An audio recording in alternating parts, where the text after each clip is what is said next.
Hey, so this is going to be a new series that I'm going to be starting alongside my regular Ether Raids climb because I want to start getting into climbing Ether Raids and get top 1k at least once in this game's life cycle. So as you can see, I made it to tier 21 over the last week, which is pretty good for my first attempt with 2 airs. Did really well on defense. Only lost 20 lift. So this is going to be a series where I'm going to be trying to build up my defense team from scratch. So a new defense team that I thought of. And the theme for this team is going to be more, I guess there really is no theme, but I wanted to make a rally trap team. So this one has a rally trap amongst other things. So how this is going to work is every week, or maybe every 2 weeks, depending on how good the replays are with the information that it provides, is that I'm going to watch some good Ether Raids matches. So it doesn't matter if I win or lose, just ones that provide me with the best information on how to improve my team. And I'm going to take those matches and I'm going to make changes to my defense team based on what I see. And of course, I'll make like a little checklist on the side so you guys can see how I'm trying to improve my team based on what I see in Ether Raids. And yeah, this is just going to be an ongoing thing. And that means that, unfortunately, I'm going to have to retire this old Inventory Pulse team. It's a little sad, I know, but you know, times change. So I thought it'd be nice if I would just test out this defense team a little bit. I'm going to use Aversa because she's a bonus unit next season, and I'll give the Light Blessing to Lucina sometime before the next season starts. So I don't believe you guys know the builds for these units. Well, not two of them at least. So I'm rocking a DC tank. You just ignore that. So a DC tank build on Seliph with Fierce Stance. And the point of this build is to tank mages and get the one shot. So that's why I chose Divine Tearfing instead of, say, the regular Tearfing, because the bond effect isn't really that useful in AR, where your support unit or whoever you're keeping next to him could get sniped. So I've opted to just go for Divine Tearfing and Mystic Boost. So this ensures that staff units won't deal damage to him. They basically deal like single digit or no damage. And mages at most deal like, most I've seen is like 20 damage, 30 damage, which can be healed up with Noontime and, you know, Mystic Boost 6 HP itself. It actually heals so much, which is a bit nuts and insane. And Lucina is going to be his support unit. Of course, I refined her weapon because this thing is just insane. It lets him basically just get a Noontime every attack. Drive, Steady Breath is really, really good. And of course, she provides +3 to all stats, and then I have double drive attack. So I'm really pumping up Selph's attack. On enemy phase, he gets +6, and then +9 from Lucina. So that's basically +15 to his attack. So he reaches 73 attack. And if I smite him, it goes up to like 78. Understood. Anyways, so the bait area of this team is to... the bait area is right here in front of this Seliph. He attacks, gets doubled, prepares Ignis, is in vantage range, and sets up Wings of Mercy for these 3 units at the back. Which is how a lot of tanks basically just get beaten out by this defense team, which is what I designed it for. Of course, if you have like a Brave Lyn, then you can easily hit and run, and it's not too difficult. But I didn't really design my team around that.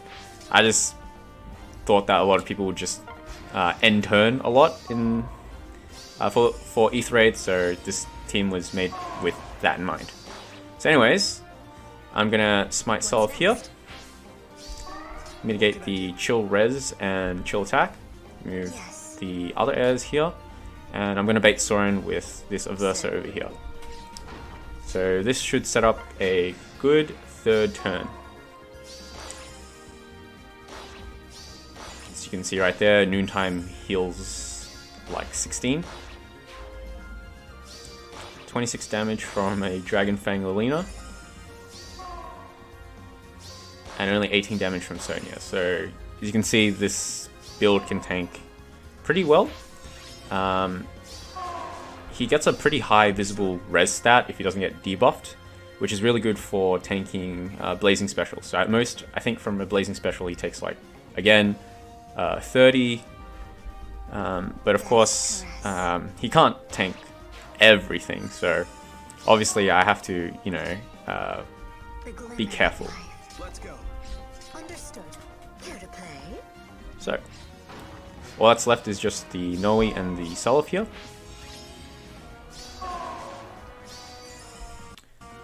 So I'm just going to shove this air right here, and I'm gonna put this air in range of the Noe, so Noe attacks this air, and then I'm gonna have this Seliph attack this one right here, and he should have enough physical bulk. So he has 105 physical bulk. He should be able to tank that Ignis no problem. And then I'll just put my Versa here, so I can get that Ether Pot the next turn.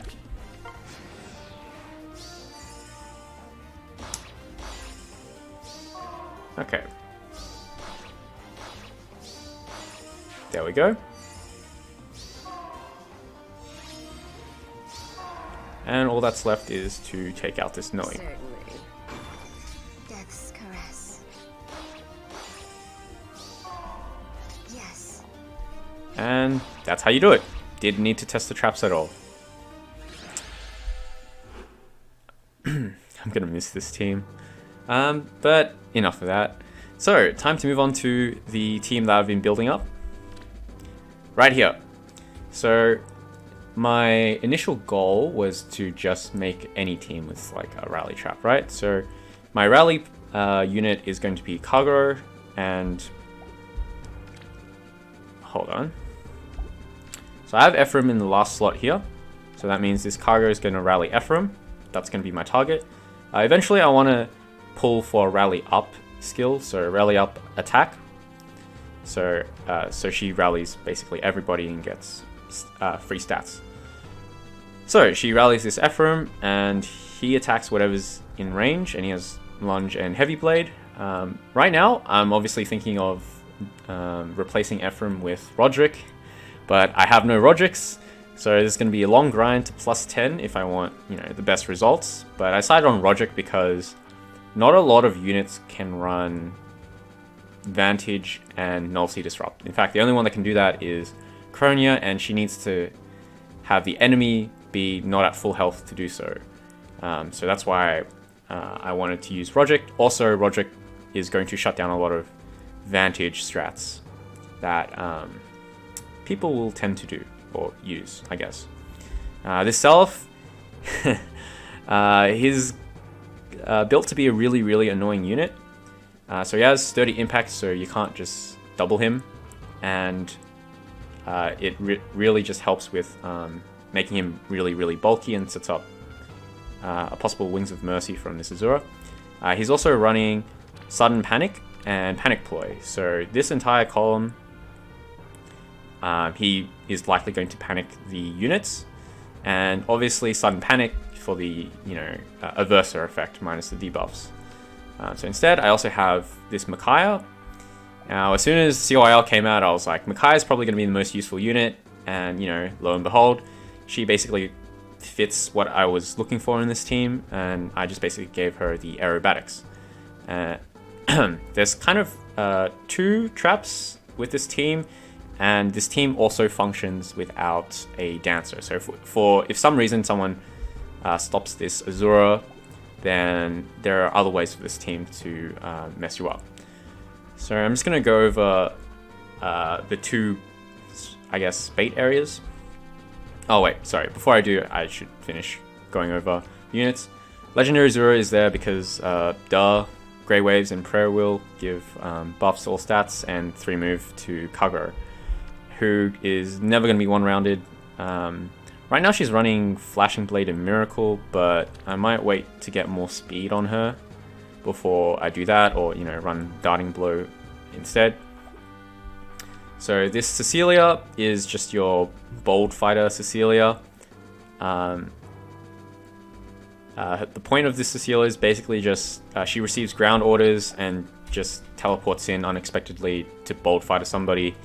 If they have DC, then this Ignis will tear them apart. And she's also running fairly budget build outside of the bold fighter itself. And I believe that's everybody. So I'm going to test my defenses with... Sure, let's use this Matthew. Because I want to show you how this team works based on, you know, where people position units, I'm not going to try and win. So let's say, what if somebody would just put a green unit here, right? All right. Let's have a look at what happens.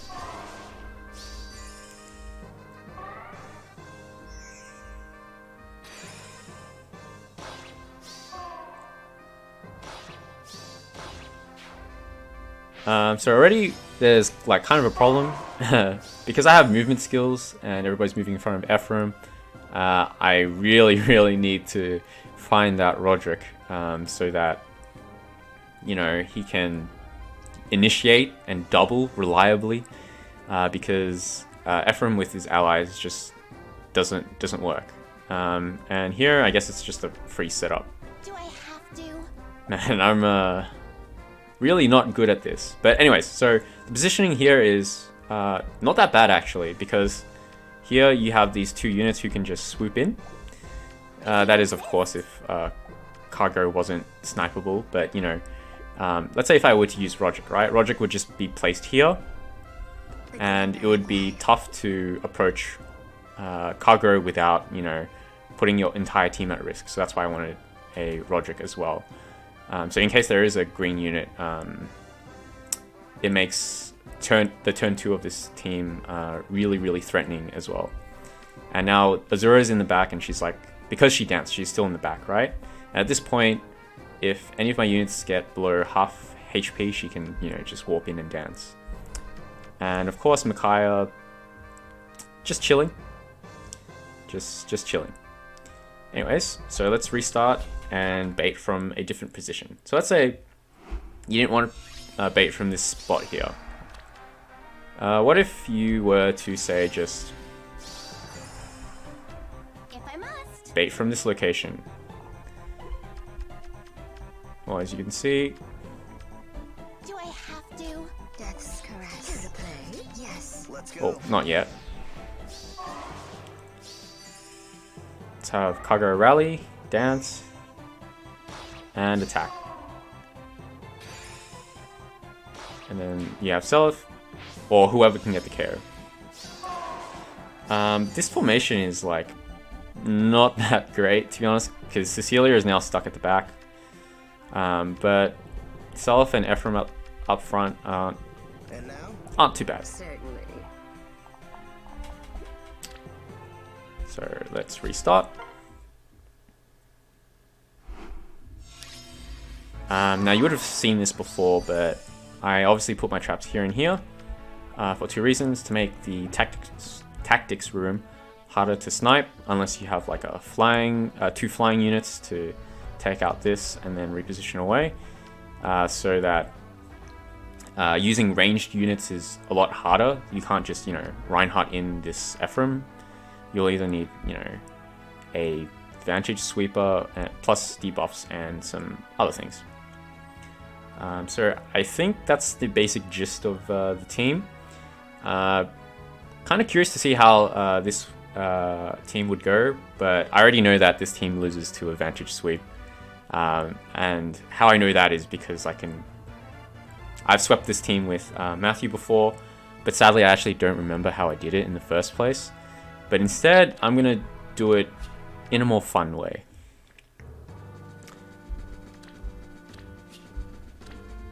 Sorry, I'm just going to flat out tank everything with Seliph, because I think that's just way more interesting than Vantage Sweeping.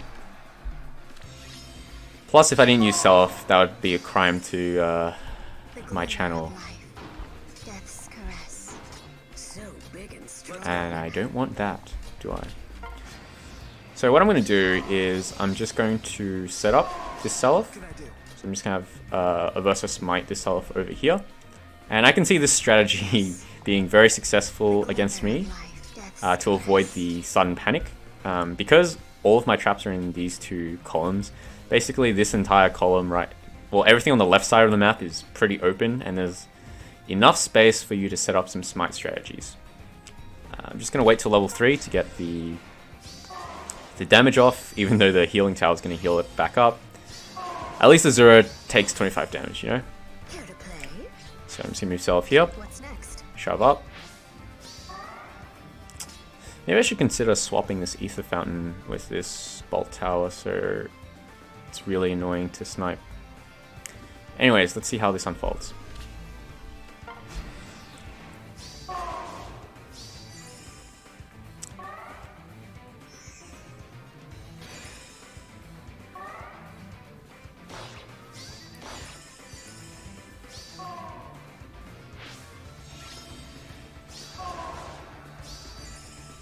Alright, not bad. Certainly. Just gonna attack here. Understood.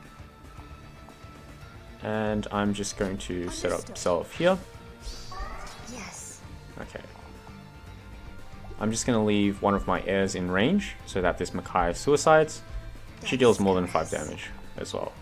And Ephraim's not in range of anyone, and Cecilia should be attacking... No, she shouldn't be in range because she doesn't have orders this round. Alright.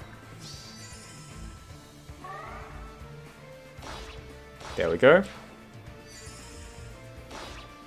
There we go.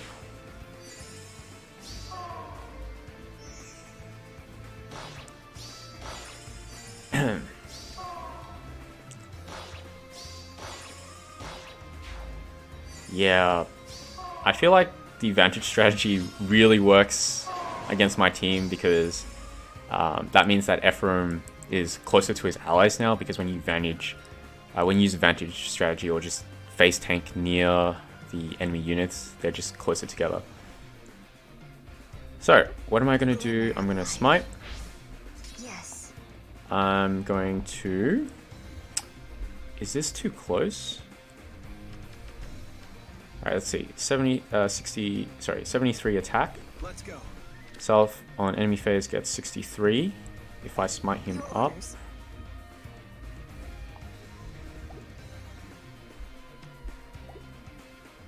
No, he should double. Oh, this is a bit risky. What can I do? So I can take out the Kagero, and then Azura... Understood. She deals enough damage. But is Cecilia going to... No, Cecilia shouldn't deal enough damage this way. So I'm just going to smite him up. The trap does not matter. Let's go. There we go. Heal up. And then debuff Cecilia's defense. So she's now at 69 physical bulk. And Self reaches 70 attack, so that should be a one-shot.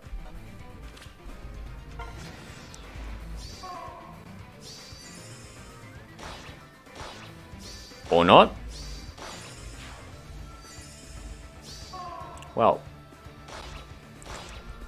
either way, I still did it. So that was how to beat my defense team. So, you know, if you're watching and you happen to run across my defense team, this is one way of doing it. So anyways, I'll just leave that there.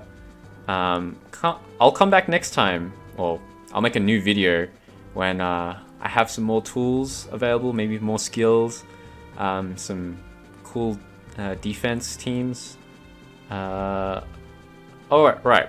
One thing I forgot to mention, while I'm in the process of replacing this Ephraim with Roderick, I was also thinking of giving the Roderick attack defense ruse. And the reason why I wanted to do that was so that, sorry, not attack defense, attack speed ruse, to help this Kagero double, to get her miracle off, to debuff the enemy even more, to help the initiation as well, if they weren't already panicked as well. And even if they had, harsh command debuff. And also so that my Roderick has, because I'm going to be running heavy blade on him as well, so that he can get, if he doubles, 2 attacks in. So I'm probably just going to be running Gale Force on Roderick or something else. I'll see. Basically, I feel like attack speed ruse would be really evil and just would help my team a lot. And yeah, that's it. I'll see you guys next time. Hopefully, if I can get some skills or a Roderick.